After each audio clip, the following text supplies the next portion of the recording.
Right, so today I'm swapping out the generator from alternator. So I've removed the generator from down there. That's the bracket.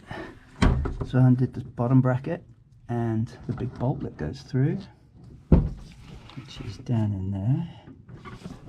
So that's what came out. It's kind of like that. This is what's going back in. A 10SI Delco alternator. This is a bottom bracket that attached to there, and I cut one side off with a Dremel because the bolt won't come out unless you pull the bottom wheel thing off.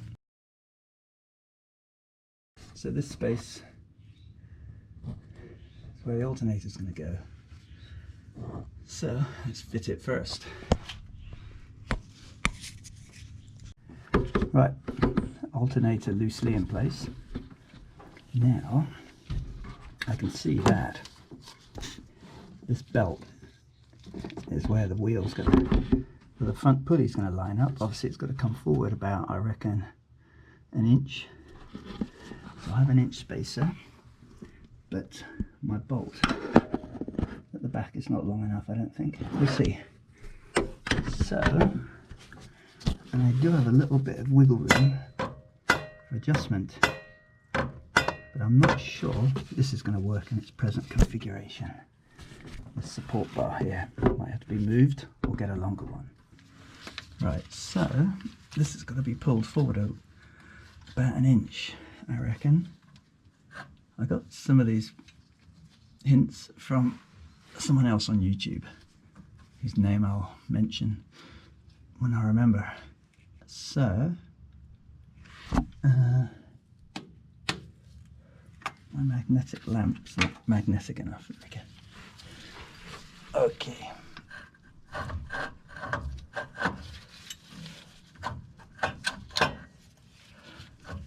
So, oh, bugger.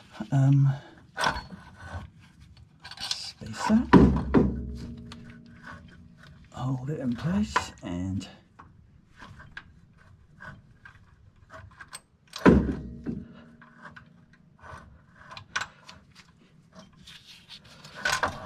shove it back in. So let's see if anything will line up. That will go there. Let's have a look from the top.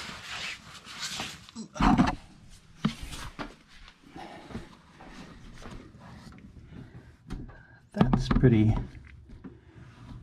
much in line. There to there. So that 1 inch space is good. I've got nothing sticking out the back there, so I have to look for a longer bolt. So I reckon it's going to be 6.5 to 7 inch. So let's go and get that sorted out. Right, so I've got a new longer bolt here. Push that through with the spacer. So at the back, should have about an inch of thread, hopefully. And it lines up pretty good.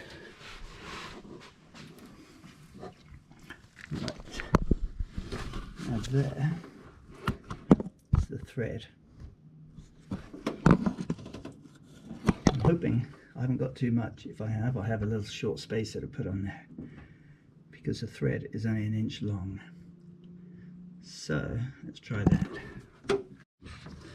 Right, so alternator's held on temporarily. Now I have to figure out what to do with this. Obviously it's not going to work here. So I'm going to have to take it off its little proper fixing there and somehow fix it on one of these water pump, or maybe that bolt.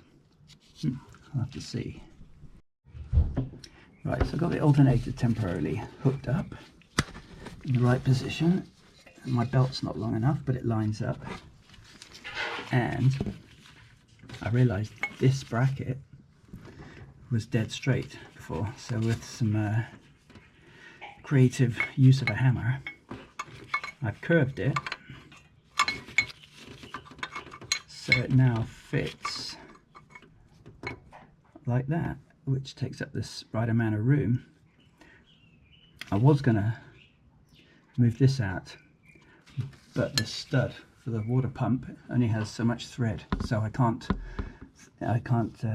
put spaces in there. So it's going to go on here. Now this engine is the block on this engine is an FFR. So this is a military water pump which has more bolts or less bolts or something, I'm not quite sure. But I'm going to use that one there.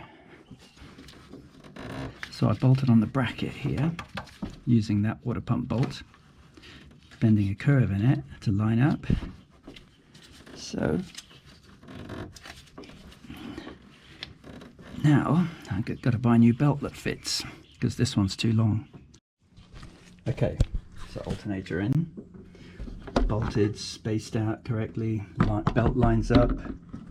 The belt is the one I bought from the car store, and it's 3/8 by 41 3/4 inches. So it seems to fit okay. I will get a proper Land Rover belt too. So this red charge wire goes on the big bolt at the back here. I've temporarily taken it up and over and attached it to my positive lead, so it'll charge straight to the battery there. And then I've got to now wire up through the voltage regulator. So one of these wires is going to be used for the charger light, and the other is going to be redundant. I've got to figure out which. And then this voltage regulator will be taken off, and I have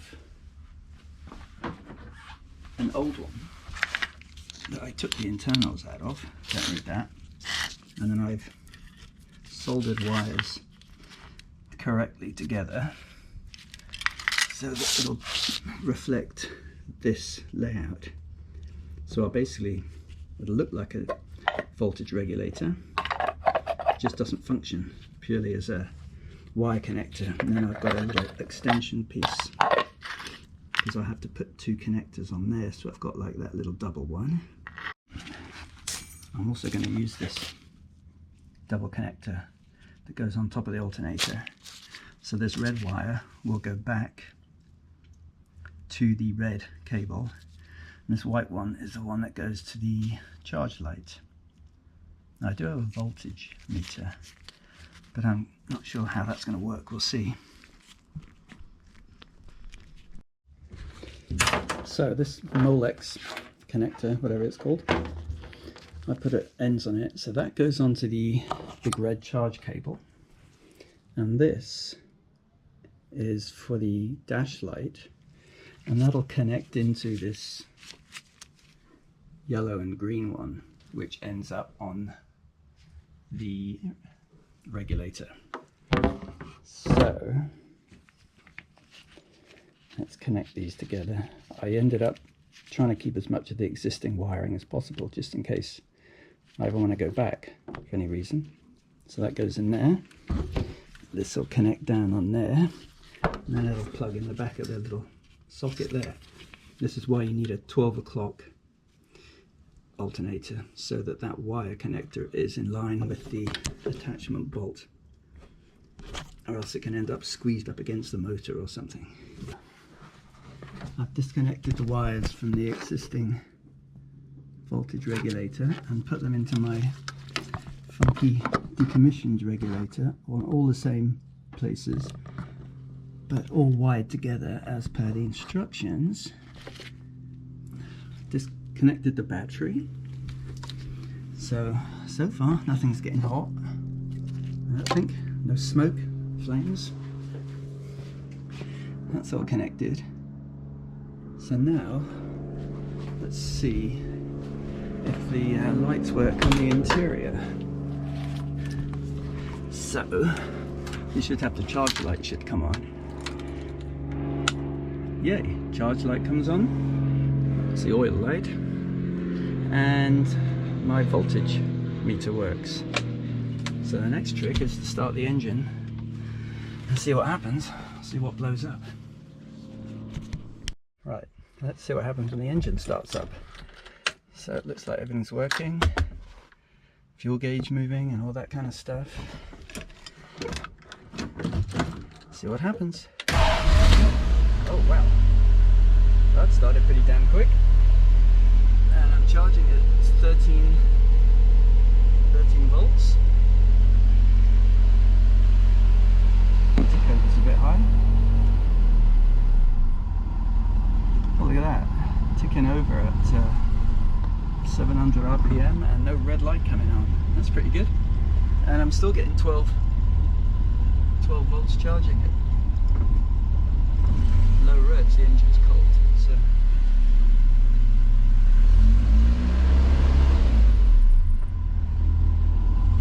even when I rev it, maximum is 13, just over 13, so that's a pretty good input.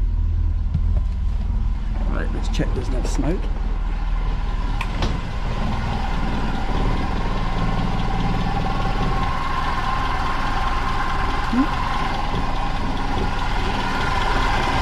Working pretty good.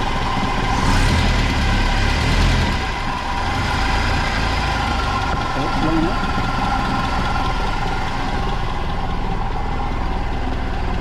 I'm getting hot. So my faux regulator is all good. Right, let's take this one off now. Clean up some wiring. So there's the converted regulator in position. So these connections are basically exactly as they were before. There's just things connected up.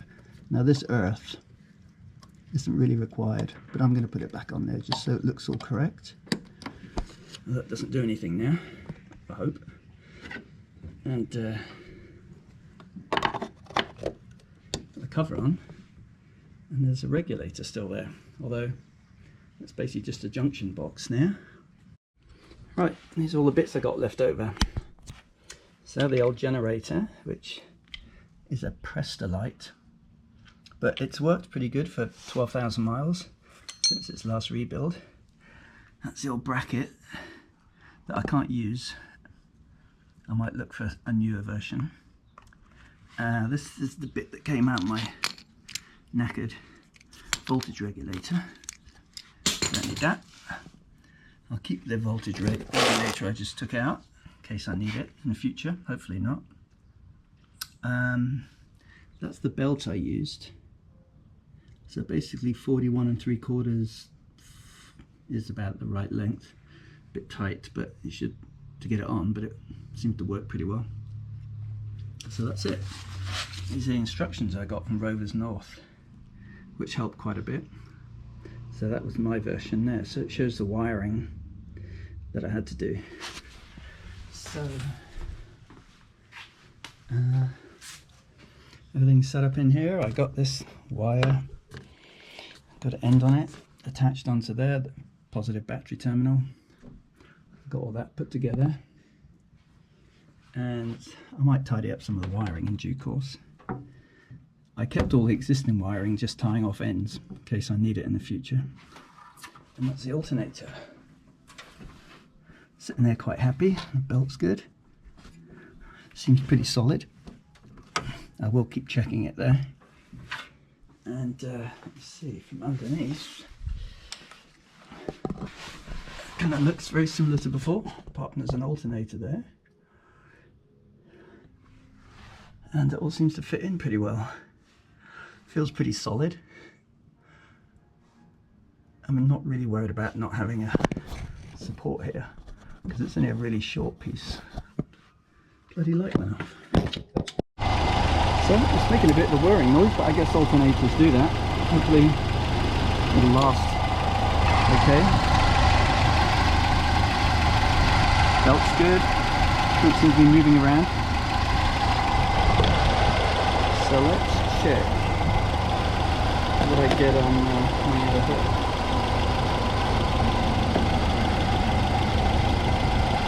So idle, which is about 600-700 RPM, I'm getting 14.1. If I can rev it up a bit.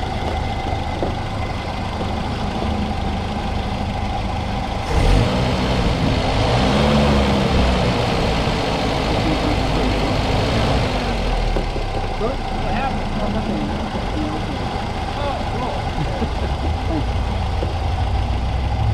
So 14.2, 14.3. That's just testing it from the battery. I'm not quite sure how I meant to do it properly, but should be okay.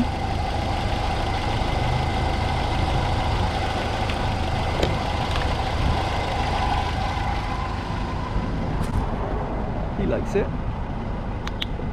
Good boy. So we're driving around, making sure everything's running good. The alternator's running good. I realised that voltmeter is actually showing the state of the battery, not actually the charging rate. But that's good. I'll leave it as is, and check all the nuts and bolts after a day or two. But everything's working. All the gauges are working. Running pretty nicely, according to my assistant here.